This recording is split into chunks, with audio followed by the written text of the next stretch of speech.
পুলি পিঠে বানালে শক্ত হয়ে যায়, কিন্তু আমি যেভাবে বানাবো একদমই শক্ত হবে না। 2-3 দিন রাখার পরও পুলিটা কিন্তু নরম থাকবে। তো কিভাবে বানাবো চলো টিপস সহ তোমাদের সাথে শেয়ার করা যাক। প্রথমে আমি পুরটা বানিয়ে নেব। 2টা নারকেল কুড়িয়ে নিয়ে এখানে নলেন গুড় বা খেজুরের গুড় দিয়ে দিয়েছি, নাড়াচাড়া করে নেব।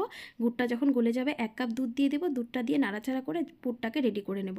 দুধটা দেওয়ার কারণ হলো ভীষণ একটা ভালো ক্ষীরের মতো ফ্লেভার আসবে। আর পুলিটা নরম করব, তার জন্য আমি আতপ চাল আর সেদ্ধ চাল গুঁড়ো করে নিয়েছি। সেদ্ধ চালটা দিলে কিন্তু পুলিটা নরম হবে, আর শুধুমাত্র আতপ চাল দিয়ে করলে পুলিটা শক্ত হয়। 2 বাটি জলের মধ্যে 1 বাটি চালের গুঁড়ো দিয়েছি, ভালো করে সেদ্ধ করে নিয়েছি। যখন আঠা আঠা হয়েছে নামিয়ে নিয়ে হালকা ঠান্ডা করে নিয়ে তারপরে যেইভাবে আটা মাখি ঠিক সেইভাবে মেখে নিতে হবে। একটুখানি চালের গুঁড়ো অ্যাড করা যেতেই পারে।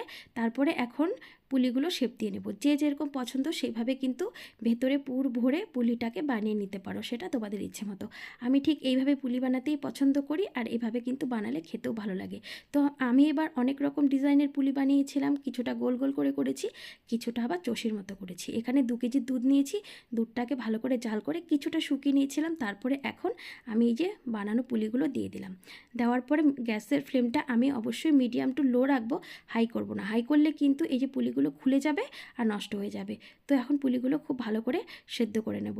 কিভাবে সেদ্ধ হয়েছে বুঝবো যখন দেখবে পিঠার এই যে গায়ের দিকটা অংশটা চকচকে হয়ে গেছে, তখন বুঝবে সেদ্ধ হয়ে গেছে। এবার কিন্তু সেদ্ধ হওয়ার পরেই আমাকে গুড়টা দিতে হবে, নয়তো দুধটা ফেটে যাওয়ার সম্ভাবনা থাকবে।